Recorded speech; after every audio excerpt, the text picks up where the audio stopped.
everyone, it's Gojira Prime here with a little video, and today we are taking a look at Power of the Primes, Darkwing and Dreadwind. And if I've got those names wrong, I do apologize because I've been getting them mixed up all day. So these are two characters from the Power of the Primes line. And first off, we'll take a look at their vehicle modes, then we'll take a look at the robot modes, and then we'll do some size comparisons. So in vehicle mode, you can see both jets here. The first one, which is Darkwing, I think, turns into kind of like a tornado RAF jet fighter. Now, if you don't know about these characters, they were originally part of the G1 Power Masters line, and they were two of the Decepticon Power Masters. These two versions, per the Power of the Primes line, they instead turn into arms or legs for a larger combined robot mode. And I always liked these ones as a kid. They're ones I never had, but I knew someone who had them.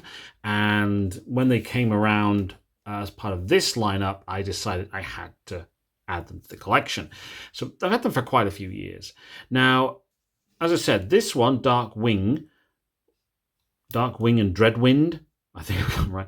He turns into something that's a little reminiscent of an RAF Tornado fighter jet. The wings do come out, so you can do them in like a cruising mode.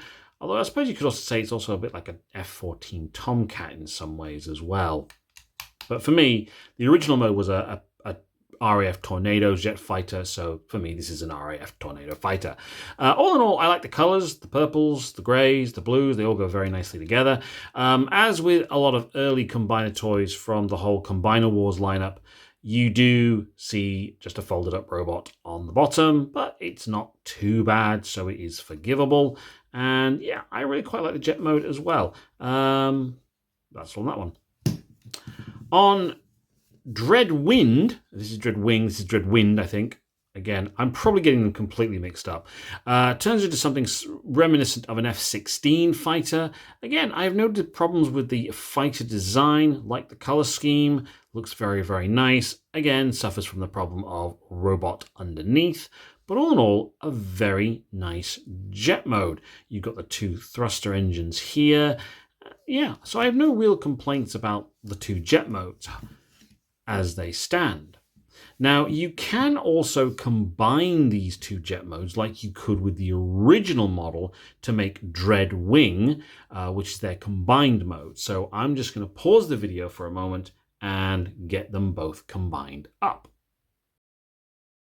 Okay, so here we have the two combined together into Dreadwing, and this is basically both robots put together in their jet mode.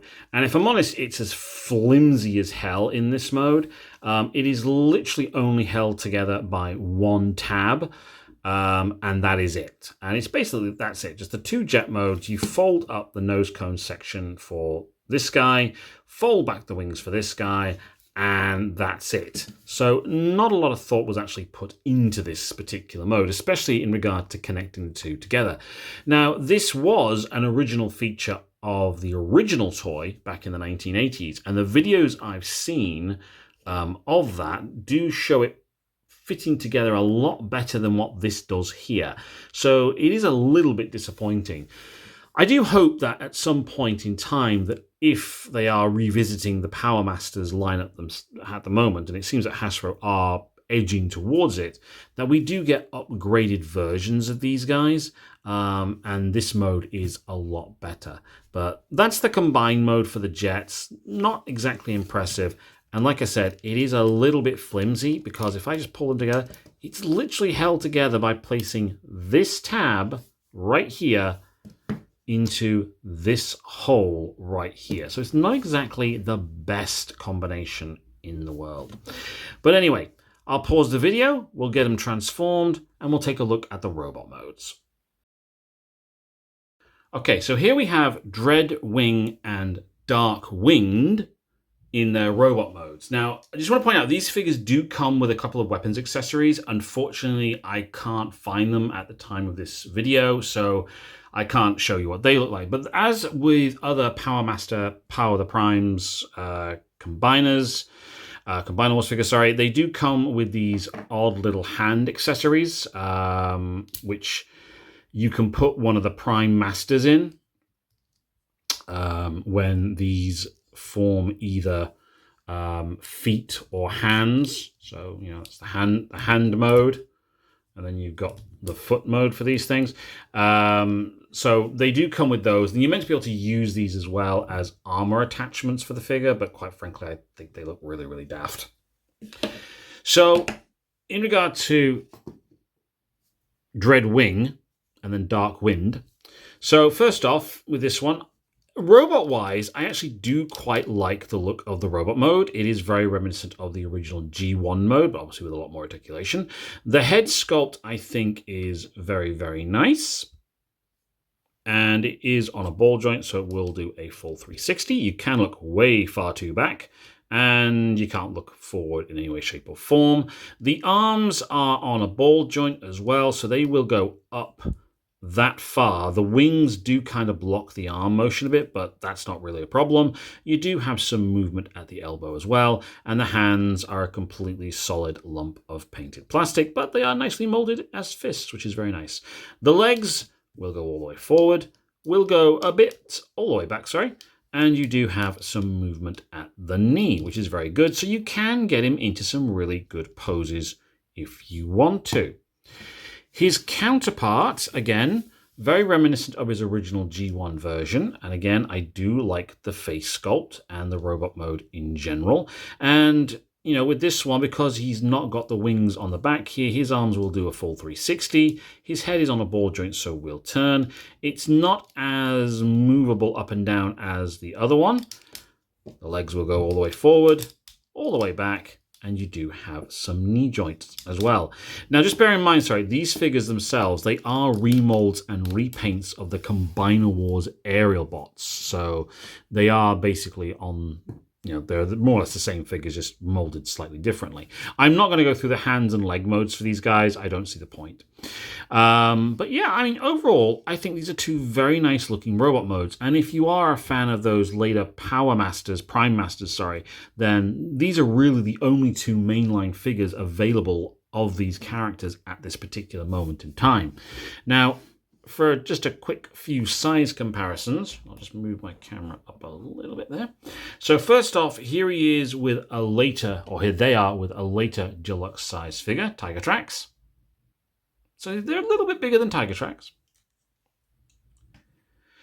Here they are with a Voyager Decepticon, Scourge from the SS line. And here they are with KO SS 86 Optimus Prime. So they're pretty much the standard deluxe size figures. So the question is really, are these figures in 2026 worth getting?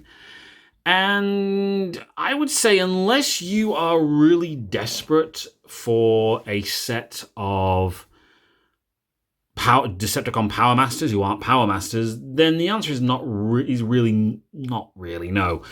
I mean, I got these figures because I wanted them to use them predominantly as arms for my Emperor Starscream Combiner Power Master figure. But I also like the look of the figures at the same time. But, you know, if I saw them today, I probably would pass on them quite happily. I do kind of hope that we do get upgraded versions of these guys at some point. It's just, with the way Hasbro works, I don't think that'll be for a very long time.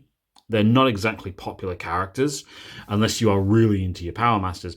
And that's the only reason to get these two figures more than anything, is if you are into the Power Masters line and you are wanting two Decepticon Power Masters, these are the guys for you. The figures are what they are.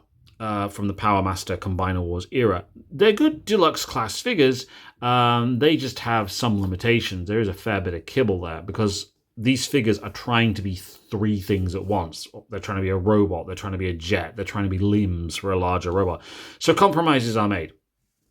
But, you know, if I, like I said, if you're a G1 Decepticon Power Master fan, they're good figures. But that's not really that's the only reason really you would want to get them. I still have them in my collection because I do like the figures themselves, and you may like them as well. But hey, let me know in the comments section, do you have these figures? Do you like them? Did you pass on them? Or did you have them and did you hate them? Let me know in the comments section. Please hit like, hit subscribe, and thank you very much for taking the time to watch this video.